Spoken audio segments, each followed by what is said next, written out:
buttery garlic goodness with a little punch of pepper. Did I just find the best steak dipping sauce? Stick around and we'll find out.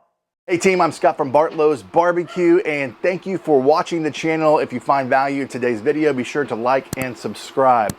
Now, I want to start off by saying I typically don't make steak sauce unless it's chimichurri. That's my favorite thing. But outside of that, I just love reverse searing and getting that seared steak and letting the natural flavors of the steak shine for itself. But today, I'm determined as we go into the summer months to continue to challenge myself to research and find different ways to make food better. And so I started researching different types of steak sauce, and I came across Cowboy butter steak sauce and dipping sauce. It was viral a year ago, but I decided I'm gonna give this a shot. This will be my first time making it, again, because I typically like to showcase the steak itself or the chimichurri sauce, which is delicious. Now let me know in the comments if you wanna see a steak dipping sauce comparison video, if that would be helpful to you as well.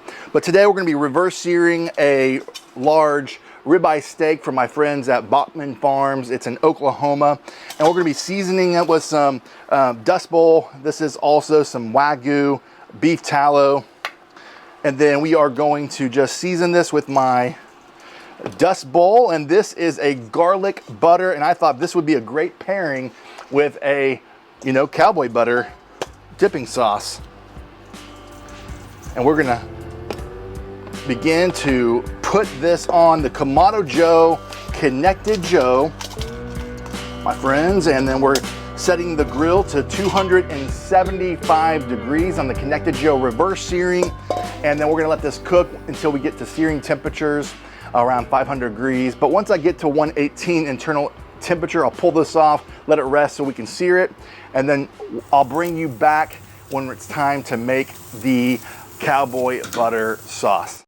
I hope you enjoyed that steak searing show. The steak is resting. Now it's time to make the Cowboy butter dip. This is the star of the show. I'm gonna have all the ingredients in the description and also a close-up on camera here. But essentially this is really simple. We've got some red pepper, we've got some paprika, we got horseradish sauce, we've got Dijon mustard, salt, pepper, we got some thyme, we've got some chopped parsley, and then a little bit of my sweet red dirt, lime, and then obviously a stick of butter.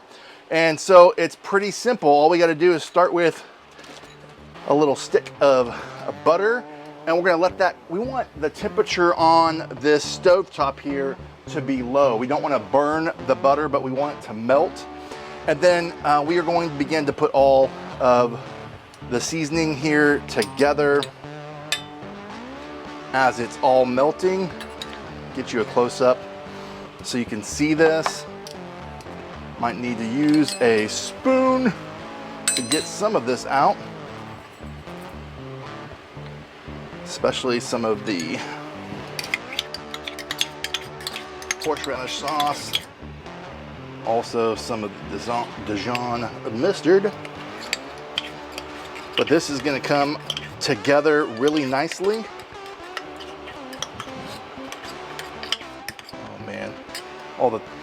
All the stuff is coming together. Oh, I think I got all, and then our parsley coming together. And then we're gonna let this, it's coming together. The butter is melting, and then this is gonna just turn out to good. And we're gonna let this pretty much be low heat, almost not, we're not trying to simmer, we're just trying to melt it and let it come together. And then once I see all this melting together, I will pour it into this clear bowl and show you what it looks like, slice our steak to kind of give you a final taste test. I almost forgot one of the most important ingredients, a half lime. We are going to let this all go in there as well towards the end. There we go. A little bit more stirring. That's gonna give it that final punch. Taste test time, let's do it.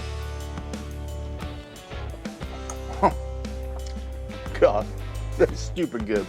Oh my gosh.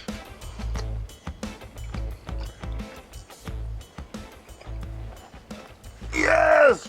Man, the butter, the garlic, all the flavors coming together. That was outstanding. I definitely see why this is popular. Now, again, I love steak without sauce, but man, I could definitely see this, adding this to the rotation, or even making a compound butter out of it. Let me know in the comments what you think of this Cowboy butter, and if you'll give it a shot. If you love garlic and butter, I think you're gonna love this, so definitely give it a shot. If you're not a garlic butter fan, then you probably won't try this, this recipe at all. If you wanna learn more Kamado Joe and steak tips, check out this amazing steak video on how to sear your steaks on a Kamado Joe using the soapstone. I think you'll really enjoy it. From my backyard to yours, less hate, more love. Good barbecue. Till next time.